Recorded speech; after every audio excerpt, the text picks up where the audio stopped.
Okay, good afternoon. 31 May, Weekly Marx, Chapter 25, the last chapter. Karl Marx Capital Volume I, the 2024 edition.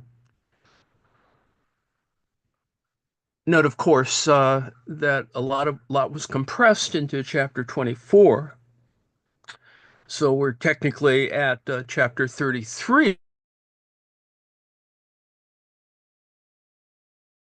English translation. And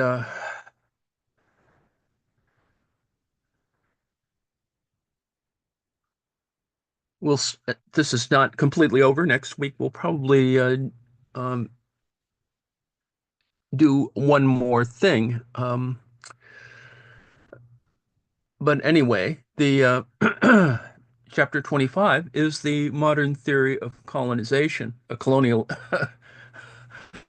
colonial, colonization.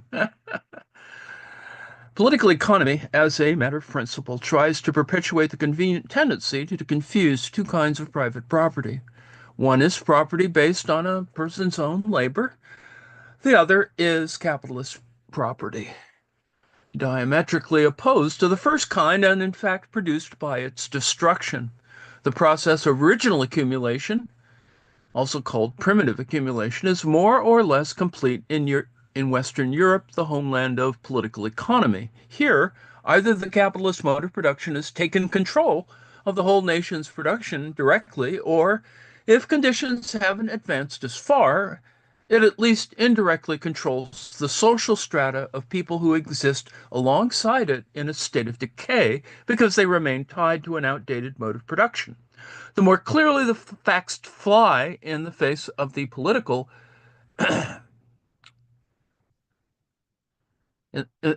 economist theories, the more nervous zeal and unctuousness he brings to applying to this ready-made world of capital notions of law and property that have been handed down from a pre-capitalist world. Things are different in the colonies, where the capitalist mode of production and appropriation always runs up against the obstacle of self-earned property, of the producer who owns what he needs to perform his labor and works to gain wealth for himself, not to create it for a capitalist. The contradiction between these diametrically opposed modes of production and appropriation plays out on a practical level in this case. When the capitalist has the power of the mother country behind him, he seeks to clear a path for himself using violence. He tries to sweep out of his way the modes of production and appropriation that are based on an independent producer's own labor. In the mother country, the political economist, capital sycophant, makes a theoretical declaration to the effect that the capitalist mode of production is its own opposite. The very same interest that leads him to do that there drives him to make a clean breast of it in the colonies, where he loudly proclaims the antagonism between the two modes of production. To this end, he shows that labor's social productive power, cooperation, the division of labor, the application of machines on a large scale, and so on, won't develop if the workers aren't expropriated and the corresponding transformation of their means of production into capital doesn't occur. He aims to promote the so-called wealth of the nation by identifying artificial means for bringing about the poverty of the people. Here, the apologetic armor he wears crumbles away bit by bit like rotten kindling. Edward Gibbon Wakefield's great accomplishment was that he discovered in the colonies the truth about the mother country's capitalist relations, not that he said something new about the colonies. Just as in its earliest days, the system of protectionism attempted to manufacture capitalists in the mother country. Wakefield's theory of colonization, which for a time England tried to enforce by law, worked toward manufacturing wage laborers in the colonies. He called this systematic colonization. If, Wakefield, all the members of society are supposed to possess equal portions of capital, no man consequently would have a motive for accumulating more capital than he could use with his own hands. This is to some extent the case in new American settlements, where a passion for owning land prevents the existence of a class of laborers for hire. Thus, as long as a worker can accumulate worker wealth for himself, which he can do as long as he owns his means of production, capitalist accumulation and the capitalist mode of production aren't possible. The class of wage laborers that the capitalist system requires is absent. So, how was what workers needed to perform their labor expropriated from them in old Europe? How, that is, were capital and wage labor established there? By means of a completely novel kind of contrat social. Quote, mankind have adopted a simple contrivance for promoting the accumulation of capital, unquote, which naturally has been hovering before them since the time of Adam as the sole and ultimate purpose of their existence. Quote, they have divided themselves into owners of capital and owners of labor. This division was the result of concert or combination, unquote. In short, the majority of humankind expropriated itself to honor the accumulation of capital. Now, readers might imagine that people in the colonies would be especially likely to give free rein to this instinct for fanatical, self-denying abstinence, since the colonies are the only place where one finds the conditions and population needed to make the dream of a contrat social into a reality. Why then would one want to have systematic colonization in contrast to spontaneous colonization? Well, quote, in the northern states of the American Union, it may be doubted whether so many as a tenth of the people would fall under the description of hired laborers. In England, the laboring class compose the bulk of the people. Working human beings have so little drive to expropriate for the glory of capital that slavery is, according to Wakefield himself, the lone spontaneous foundation of colonial wealth. What he calls systematic colonization is nothing but a pis-aller, which he has recourse to because he is dealing with free persons, not slaves. Quote, without laborers, the capital of Spanish settlers must have perished, or at least must soon have diminished to that small amount which each individual could employ with his own hands. This has actually occurred in the last colony founded by Englishmen, where a great mass of capital, of seeds, implements, and cattle, has perished for want of laborers to use it, and where no settler has preserved much more capital than he can employ with his own hands, unquote. As we have seen, the capitalist mode of production is based on the land being expropriated from the majority of the people. In a free colony, in contrast, the majority of the land still belongs to the people, and thus anyone who settles on it can turn into his private property and also his individual means of production without preventing later settlers from doing the same. This, the essence of a free colony, is also the secret of both the well-being of the colonies and the cancer that afflicts them. They resist capital's attempts to establish itself. Where land is very cheap and all men are free, where everyone who so displeases can easily obtain a piece of land for himself, not only is labor very dear as respects the laborer's share of the produce, but the difficulty is to obtain combined labor at any price, unquote. Now, because workers in the colonies aren't yet separated from the things they need in order to perform their labor, including the root of those things, the land, or because they are separated from those things, but only sporadically or in a very limited way, agriculture is not also yet separated from industry, and domestic industry in the countryside hasn't yet been destroyed. So where is capital's domestic market supposed to come from?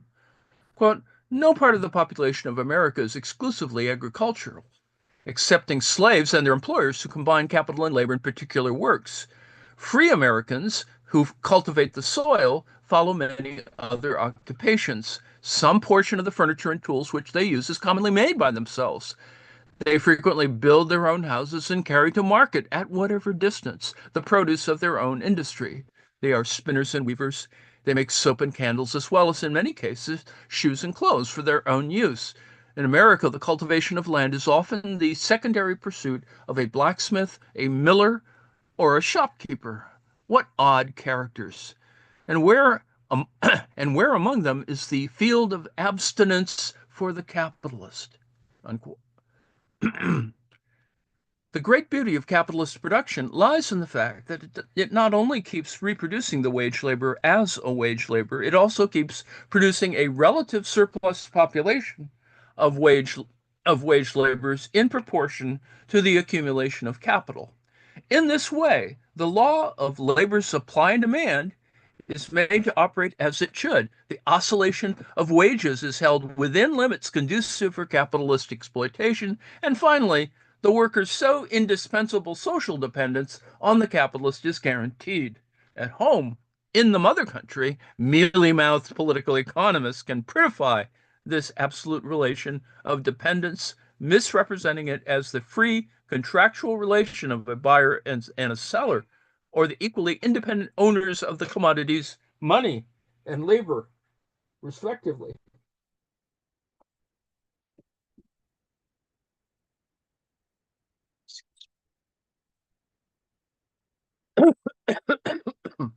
But in the colonies, the beautiful illusion falls apart. The absolute size of the working population increases much faster there than in the mother country because many workers enter the colonial world as ready-made adults, yet the labor market is always undersupplied. The law of labor supply and demand breaks down completely, in fact. On the one hand, the old world keeps putting in capital that has a desire to exploit and a need for abstinence. On the other hand, the regular reproduction of the wage laborer as a wage laborer runs up against the most confounding obstacles, which are, moreover, partly insurmountable. And what about the production of superfluous wage laborers, superfluous that is in proportion to the accumulation of capital? Today's wage laborer is tomorrow's independent peasant or artisan.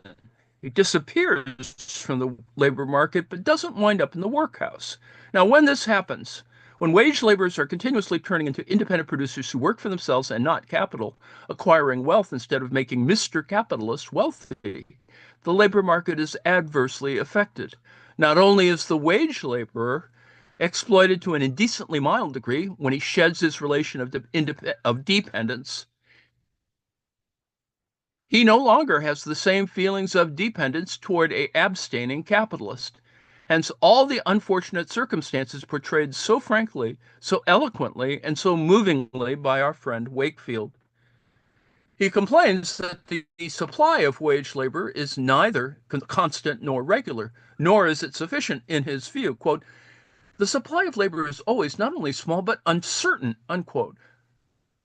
Quote, though the produce divided between the capitalist and the laborer be large, the laborer takes so great a share that he soon becomes a capitalist. Few, even of those whose lives are unusually long, can accumulate great masses of wealth, unquote.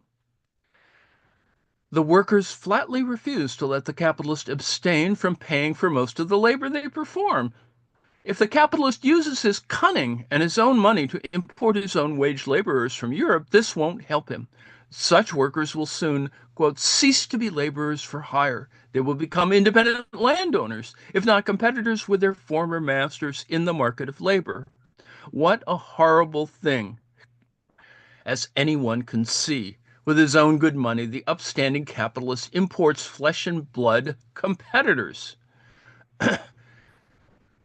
This must truly be the end of days. No wonder it pains Wakefield that in the colonies, wage laborers aren't dependent on capitalists in the same way and don't exhibit the same feelings of dependence. Quote, on account of the high wages, unquote, says his disciple Merivale, there is an urgent desire in the colonies for cheaper and more subservient workers. for a class of people to whom the capitalist might dictate terms instead of being dictated to by them. In the old civilized countries, the laborer, although free, is naturally dependent on the capitalist. In colonies, this dependence must be created by artificial means. Now, what results from the dominant system of private property in the colonies, where private property is based on one's own labor and not the exploitation of someone else's? It brings about a barbarizing tendency of dispersion with regard to both the producers and the wealth of the nation. When the means of production are split up among countless workers who own them and work with them directly, not only is capitalist concentration eliminated, the capital foundation of all combined labor is as well. How then can one carry out long-term capitalist undertakings that extend over several years and require a large fixed outlay of capital?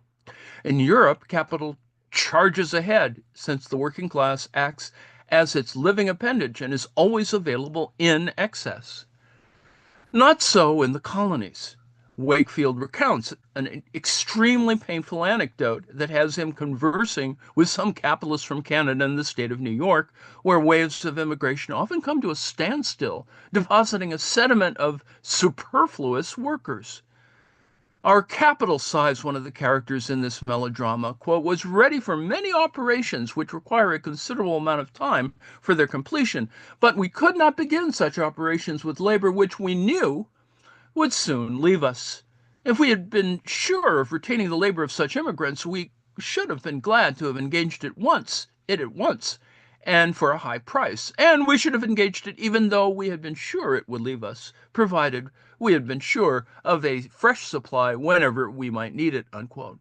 After giving a glowing account of how capitalist agriculture in England with its combined labor differs from scattered American farms, Wakefield lets the other side of the story slip out.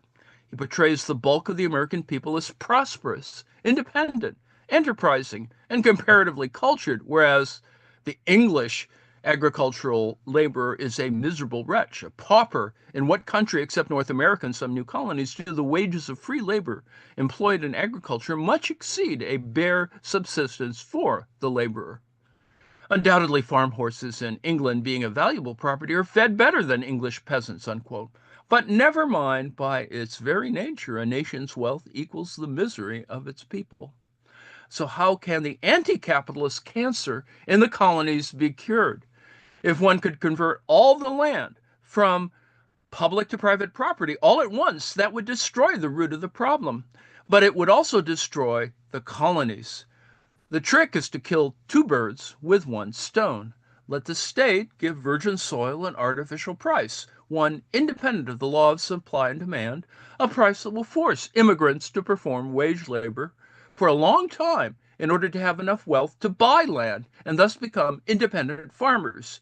As for the fund that results from selling the land for a price most wage laborers can't afford, that is, the money fund extorted from the wages of labor by violating the sacred law of supply and demand, the state should use it in proportion to its growth to import penniless Europeans into the colonies and thereby keep the wage labor market full for the benefit of Mr. Capitalist.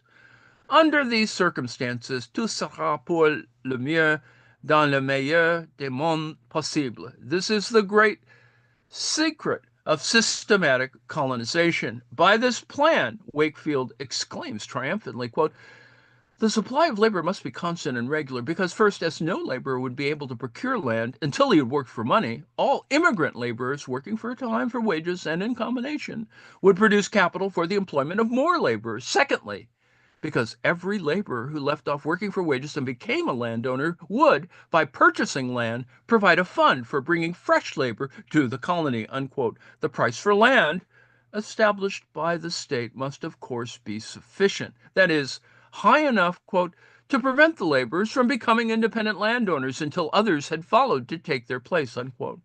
This sufficient price for the land is nothing but a euphemism. It refers to the ransom money the worker has to pay the capitalist for permission to leave the wage labor market and settle on his own land. First, the worker must produce the capital that the capitalist employs to exploit more workers, then he must supply the labor market with his own substitute, i.e., the person whom the state brings across the sea for the worker's former master, Mr. Capitalist, at the worker's expense. Now, characteristically, very much so, in fact, the English government long employed the method of original accumulation that Mr. Wakefield prescribed specifically for use in the colonies.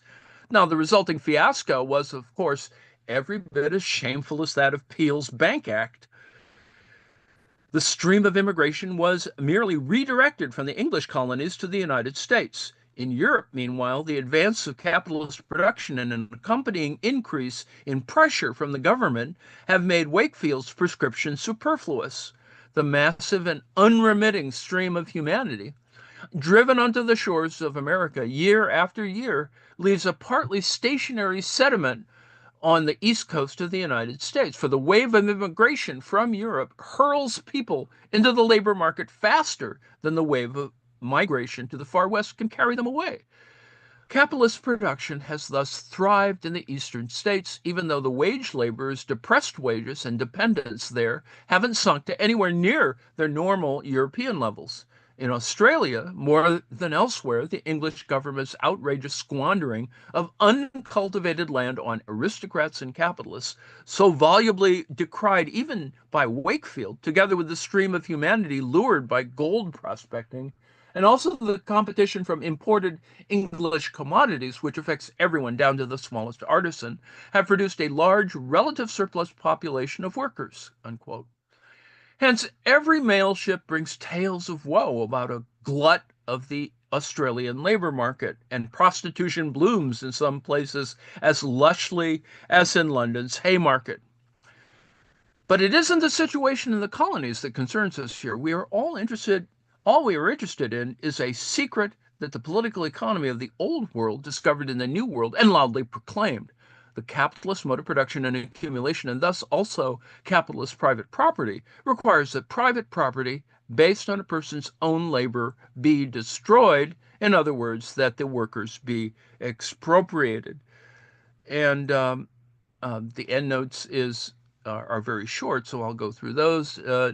Endnote number 1, we're talking about actual colonies, that is, virgin soil colonized by free immigrants.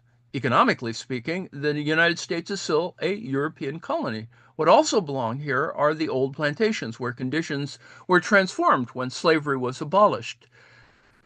Number 2, Mirabeau Père, the physiocrat, anticipated all of Wakefield's new insights into the nature of modern colonization.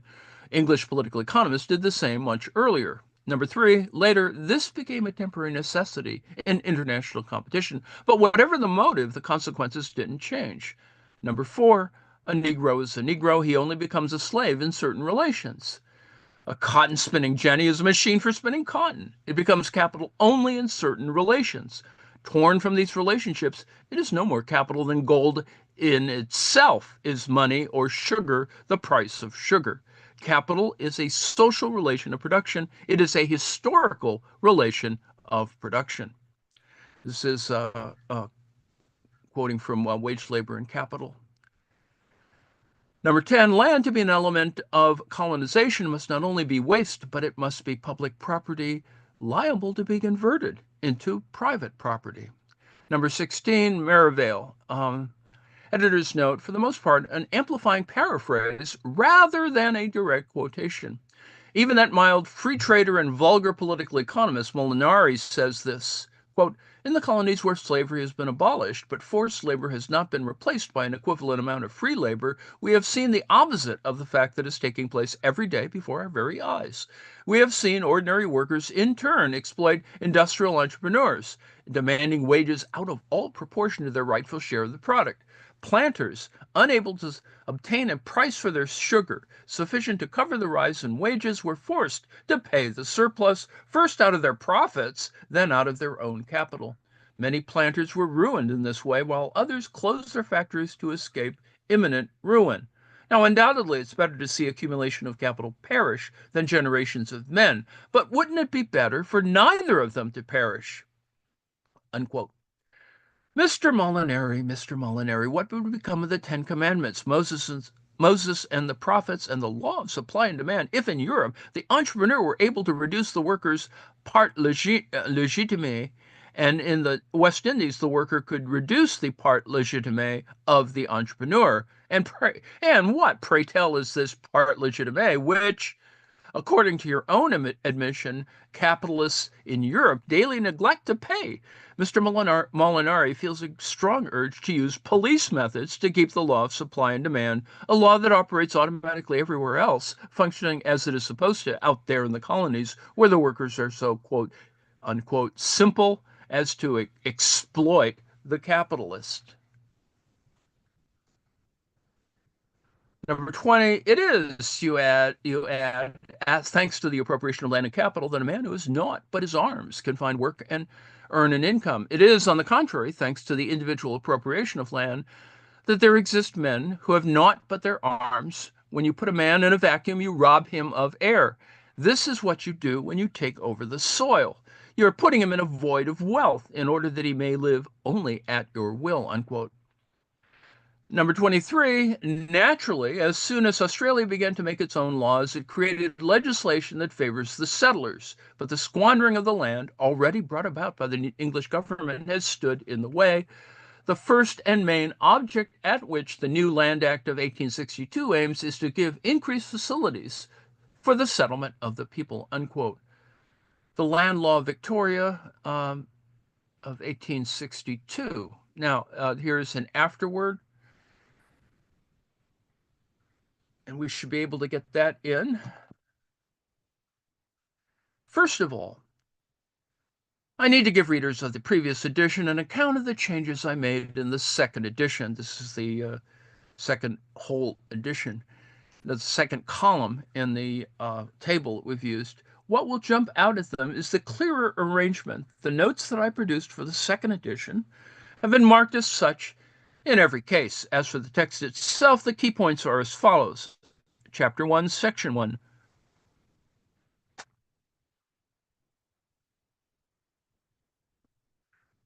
Where value is derived by analyzing the equations through which each exchange value gets expressed, more systematic rigor is applied. Similarly, the way that socially necessary labor time connects value, substance, and the addition, it was only hinted at. Chapter 1, Section 3, value form, has undergone comprehensive revisions, which the doubling of the presentation alone would have made necessary. But other factors played at least as big a role. Let me note in passing who prompted the doubling there, Dr. L. Kugelmann, my friend in Hanover. I happened to be visiting him when he received the first proof sheets from Hamburg in the spring of 1867, and he persuaded me that most readers would need an additional, more didactic account of value form. The final section of Chapter 1, the fetish character of commodities, has been altered a great deal. Chapter 3, Section 1, the measure of values, required careful revisions because in the first edition, this part of the book got lax treatment. I merely referred workers to the analysis already given in my earlier work, the 1859 contribution to the critique of political economy. I made substantial changes in Chapter 7, particularly in its second edition. There is no point in taking a detailed look at the improvements scattered throughout the entire text. They're often purely stylistic. Yet, as I revised the French translation, which is appearing just now in Paris, I saw that in some places I should have amended the German edition more thoroughly, and that in others I should have gone further in my stylistic corrections or remedied occasional lapses with greater care. However, I didn't have enough time to make those changes. Only in the fall of 1871, when I was working on other projects of urgent importance, did I learn that the first printing was sold out, and the second printing would begin as soon as January 1872. The labor I put into capital has paid off, above all, in that right away the book found appreciative readers throughout the ranks of Germany's working class. During the Franco-Prussian War of 1871, a man whose standpoint, economically speaking, is bourgeois, Mr. Meyer, a Viennese manufacturer, published a pamphlet in which he correctly asserts that whereas the so-called educated classes have lost the great theoretical acumen once considered a German's birthright, among members of the working class such acumen has gained new life. Even now, political economy remains a foreign branch of scholarship in Germany. Gustav von Gulick has, to a large extent, already laid out the historical circumstances that limited how much the capitalist mode of production could develop here, and that made it difficult for us to erect a modern bourgeois society, doing so in his work, uh, Geschichtliche Darstellung des Handels, Gewebe, etc., especially in the first two volumes. They appeared in 1830. What Germany lacked was the living soil of political economy. Thus, we imported this science from England and France as a finished article, and our professors of it remained students. In their hands, the theoretical expression of a foreign reality was transformed into a collection of dogmas that they have interpreted, or rather misinterpreted, in terms of their petty bourgeois world. Now, what did they do with their feelings of scholarly impotence, which couldn't be suppressed entirely, and their painful awareness of their role, namely to play the schoolmaster in a field where they weren't at home? They attempted to hide both things under shiny nuggets of literary and historical erudition, or by mixing in outside material borrowed from the so-called cameral sciences, a mishmash of knowledge and a purgatory that every German candidate hoping for a bureaucratic position must pass through. Capitalist production in Germany has developed at a rapid pace since 1848. The swindling has arrived, but our experts in political economy fare no better than before. When they were able to pursue that scholarship without prejudice, German reality lacked modern economic conditions. When such conditions eventually took shape, they did so under circumstances that no longer allowed it to be pursued that way within bourgeois circles. Insofar as political economy is bourgeois, that is, insofar as it sees the capitalist order as the absolute and ultimate form of social production rather than as a historical and temporary stage of development, it can continue to be systematic scholarship only if class conflict remains latent or appears exclusively in isolated phenomena. Consider England, whose classical political economy belongs to a period when class conflict was still undeveloped. It was Ricardo, the last great representative of that school, who finally decided to make the antagonism between class interests, between wages and profits and ground rent, into the launching point of his research, though he treated it naively or as a natural law of society. Here, the bourgeois science of political economy reached the limit it could not move beyond. Ricardo was still alive when, in the person of Sismondi, a critique emerged to oppose it and him. In England, the period that followed, 1820 to 1830, was distinguished by the scholarly vitality seen in the field of political economy. It was the period when Ricardo's theory was vulgarized and widely disseminated, and when it battled against the old school. Brilliant jousting took place. On the European continent, however, people know little about these accomplishments, mainly because the polemics were mostly scattered over review articles, occasional pieces, and pamphlets. The circumstances of the time explain the polemic's lack of prejudice, although in exceptional cases, Ricardo's theory also served already as a weapon in attacks on the bourgeois economic system. On the one hand, large-scale industry had only just begun to advance beyond its childhood. Anyone looking for proof can start with the fact that the crisis of 1825 inaugurated the periodic cycle of its modern life. On the other hand, the class struggle between capital and labor remained in the background. Politically, this resulted from the conflict in which governments, along with the feudal nobility assembled around the Holy Alliance, were pitted against the mass of people led by the bourgeoisie, and economically, it resulted from the fighting between industrial capital and landed property that in France was hidden behind the antagonism between small-scale parceled property and large land ownership, and that in England began to be waged openly when the Corn Laws were passed. The works of political economy produced in England during this time recall the economic storm and stress period in France after Dr. Quenet's death, but only in the way that a summery day in the fall makes one think of spring. The year 1830 brought the crisis that would prove truly decisive. The bourgeoisie had seized political power in France and England. From then on, the forms, both practical and theoretical, that the class struggle assumed became more and more direct and menacing. The struggle now sounded the death knell for bourgeois political economy pursued in a genuinely systematic way. At stake was no longer whether this or that theory held true, but rather whether a theory hurt capital or helped it, was convenient or inconvenient, or accorded with the criminal statutes or violated them.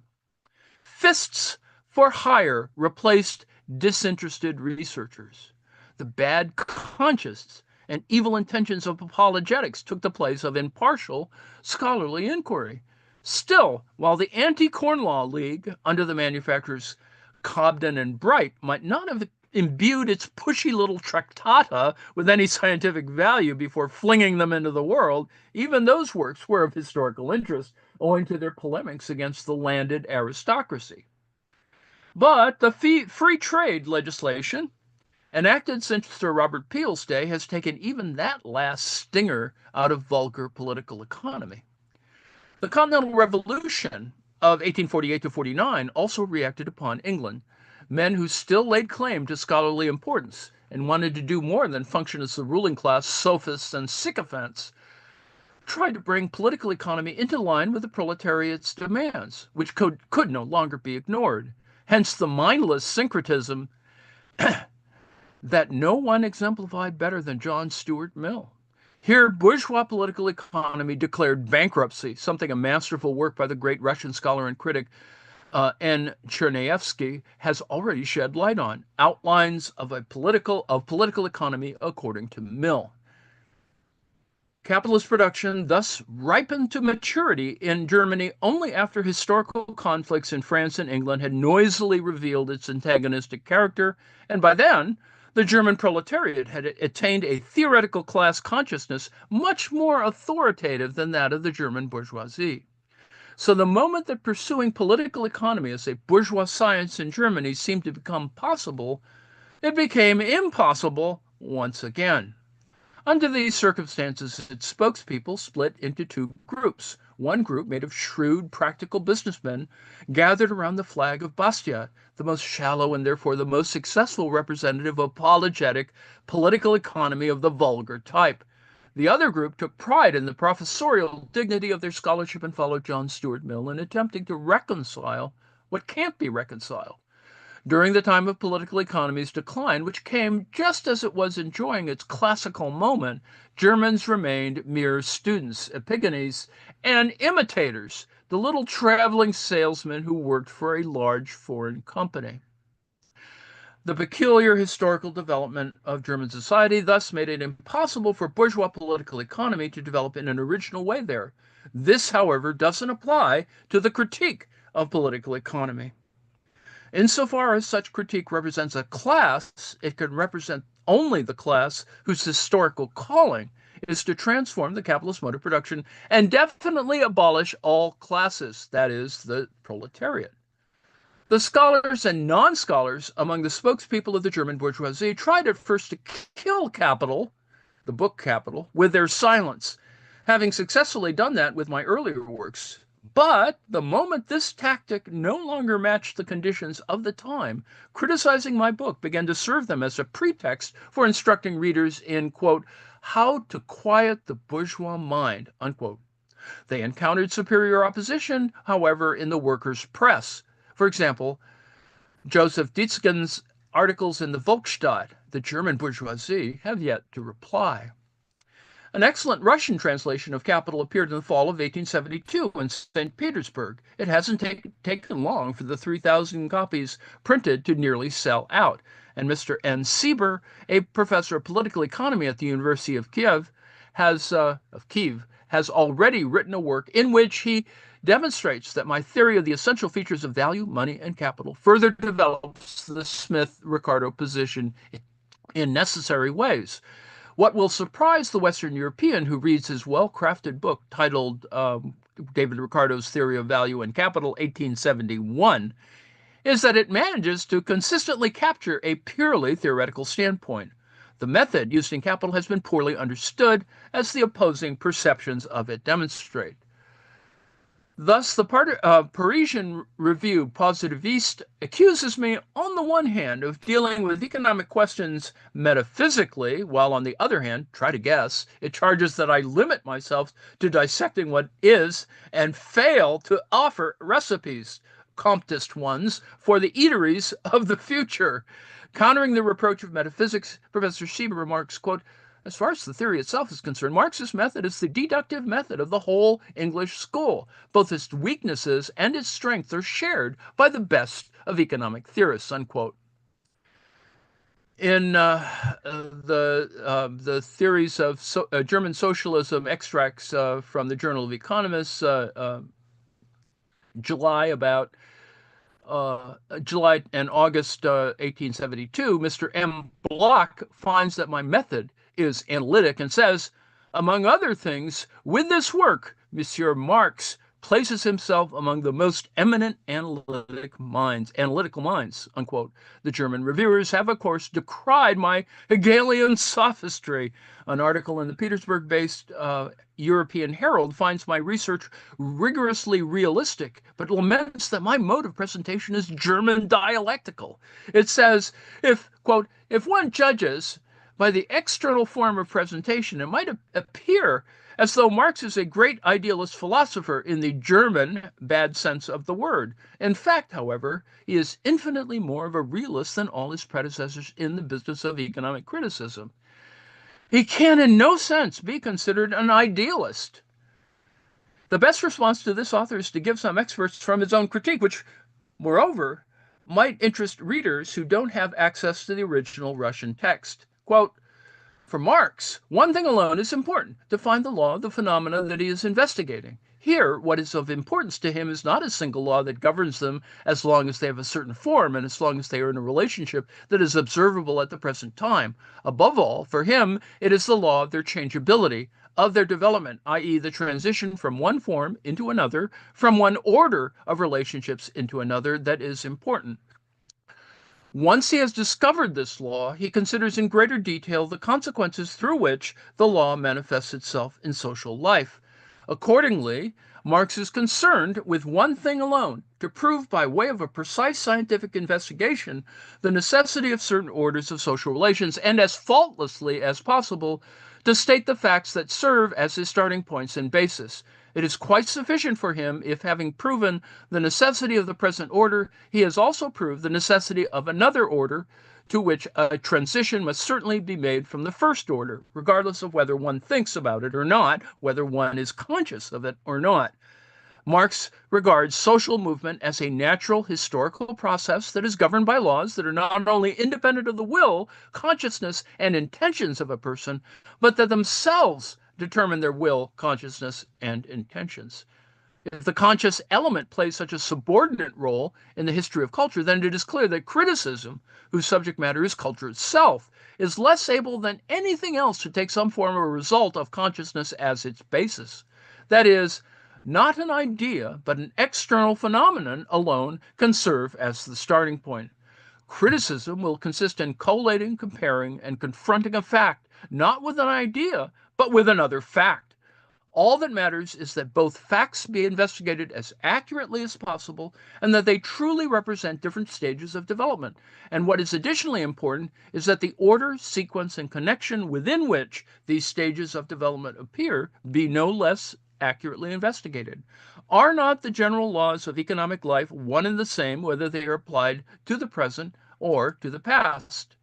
But this is exactly what Marx does not recognize. For him, such general laws do not exist. In his opinion, on the contrary, every major historical period has its own laws. But as soon as it has outlived a given period of development, exited a given stage and entered another, it already begins to be governed by different laws. In short, economic life presents to us, in this case, a phenomenon perfectly analogous to what we observe in other categories of biological phenomena. A close analysis of the internal structure and properties of the actual state of the phenomena of this life has repeatedly persuaded many researchers already since the 1840s of the inexactness in the view of the old economists, according to which the nature of economic laws is identical to the laws of physics and chemistry. A direct, deeper analysis of phenomena has shown that social organisms differ from one another no less profoundly than botanical and zoological organisms. One and the same phenomenon can therefore, as a consequence of the difference in the structure of these organisms, the heterogeneity of their organs, and the different conditions among which the organs have to function, etc., obey completely different laws at different stages of development that different social organisms represent. Marx refuses, for instance, to recognize that the law of population growth is one and the same, always and everywhere, for all times and all places. He argues, on the contrary, that every stage of development has its own law of reproduction. What transpires in economic life depends on the degree of productivity of economic forces. With differences in productivity, the consequences will also be different, along with the laws governing them. In setting out in this way the goal to investigate and explicate the capitalist economic order, Marx was only formulating strictly scientifically a goal that a precise investigation of economic life might have. Its scientific value lies in elucidating those particular laws that govern the emergence, existence, development, and death of a given social organism and its replacement by another higher one. And Marx's book really does have this value, unquote. Insofar as the author depicts my real method, as he calls it, with great accuracy, and insofar as he proceeds with a great deal of goodwill, where he's concerned with how I apply that method, he can't depict anything but the dialectical method. With respect to form, the mode of presentation must, of course, differ from the mode of investigation. An investigation should appropriate the material in detail, analyze its various forms of development, and trace their interconnection. Only once that work has been done can the real movement be presented in a suitable way. When someone succeeds in this and proceeds and produces an ideal reflection of the life of the material, we might think that we're dealing with an a priori construction. As for its foundation, my dialectical method doesn't just differ from the Hegelian one, they are utter opposites. Hegel goes so far as to transform the process of thinking into an independent subject, doing so under the name the idea. For him, that process is the demiurge of the real, while the real merely constitutes its external appearance. Now, for me, conversely, the ideal is nothing but the material as it is transposed and translated inside human heads. I criticized the mystifying side of Hegelian dialectics nearly 30 years ago at a time when he was still in fashion.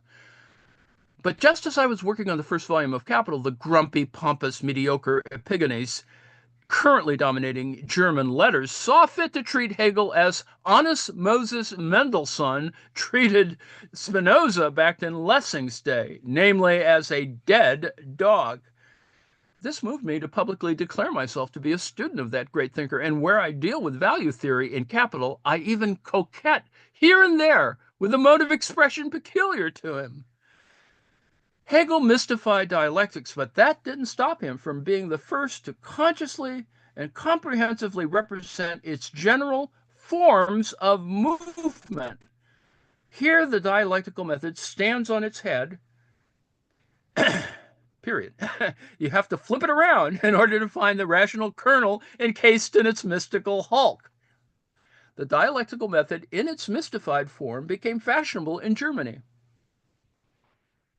because it seemed to transfigure that which exists. In its rational form, it annoys and even horrifies the members of the German bourgeoisie and their doctrinaire spokespeople because the positive dialectical understanding of that which exists simultaneously implies an understanding of its negation or necessary demise.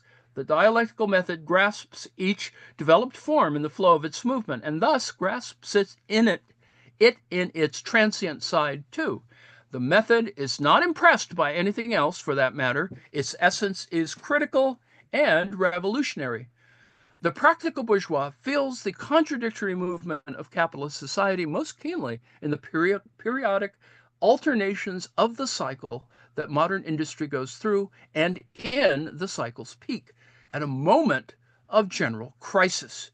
Another such moment is coming, although it is still in its preliminary stages. This crisis will play out everywhere, and its effects will be intense. Even the lucky dogs of the new Holy German Prussian Empire will get a lesson in dialectics. And the big endnote here is the mealy-mouthed scatterbrains of vulgar German political economy have criticized the way in which my book is written and also the way its analysis is presented. When it comes to literary weak points in Capital, no one will offer judgments harsher than mine. But here I will provide an English appraisal and a Russian one. Let the scatterbrains use and enjoy them. Discussing the first edition of Capital, the Saturday Review, a journal entirely opposed to my views, speaks of how my mode of presentation, quote, invests with charm even the driest problems of political economy, unquote. And in its issue of 20 April 1872, the St. Petersburg Gazette says, quote, the presentation of his work, with the exception of one or two excessively specialist parts, is distinguished by its clarity, general accessibility, and despite the subject's scientific loftiness, by an unusual liveliness. In this respect, the author of Capital is far from resembling the majority of German scholars who write their works in a language so obscure and dry it makes the heads of ordinary mortals pound. So, needless to say, stuff. And I think I'm at the end of my time. And so I will probably next week offer up a final conclusion and a slight review of the entire text of the 2024 edition of Karl Marx's Capital Volume I, the Princeton edition, uh, edited and translated by the two Pauls, Paul North and Paul Ryder. And let me thank you for your attention. We finally got to the end. We should celebrate in that particular sense all whatever X number of pages and pat ourselves on the back, needless to say. So there will be a weekly Marx regardless next week at the same time. And I thank you for your attention.